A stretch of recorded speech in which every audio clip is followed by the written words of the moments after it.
Jesus! Oh! I just said it! I saw a video recently of a mother at the breakfast table with her children. She was carrying a baby on her chest, trying to pour tea into the cups for the other kids, managing the noise, the movement, the pressure of the morning. And then suddenly, one of the cups spilled.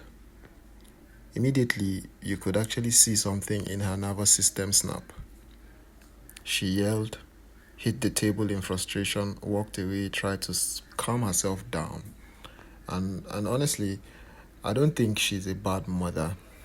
I think she's tired. I think many people are carrying more pressure, stress, pain, and unresolved emotional exhaustion than they realize. And while watching the video, one thought came into my mind. We are all traumatized. Some people are simply better at hiding than others. Meaning, I am better than hiding my own trauma than you are. Because if we're being honest, many of us grew up in environments where emotional regulation was never taught. People were overwhelmed. Parents were stressed. Homes were heavy. Anger became normal. Shouting became normal. Emotional instability became personality. And over time, we stopped calling it trauma. We started calling it, that's just how I am. But sometimes, what we call personality is actually pain that adapted itself into behavior. And this is important because children absorb more than instructions. They absorb emotional atmosphere. A child, your child, may forget what you said, but they often remember the feeling in the room. And then years later, when they become adults, they may find themselves reacting to small situations with the same intensity they once witnessed growing up. This is how trauma quietly transfers itself across generations, not always through violence, sometimes through exhaustion, sometimes through emotional instability, sometimes through environment where nobody had the capacity to slow down and heal.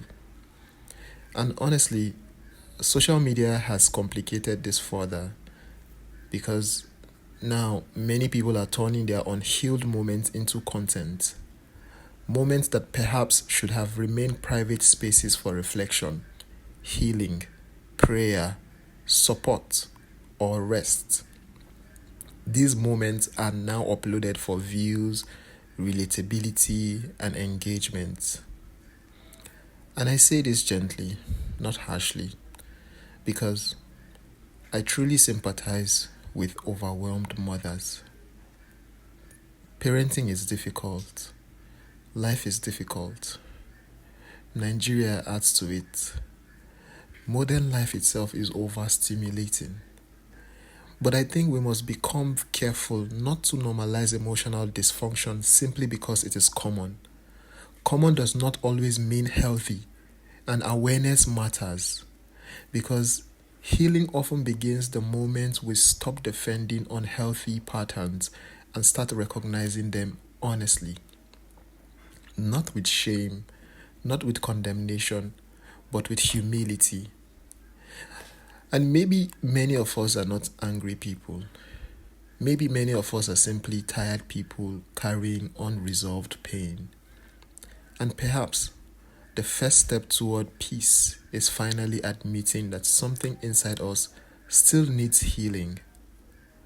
We are all traumatized in different ways, but we do not have to transfer that pain forward forever, either to our children, to our children's children, or to the innocent future mothers on the internet. Be aware, be healed, and be at peace. More.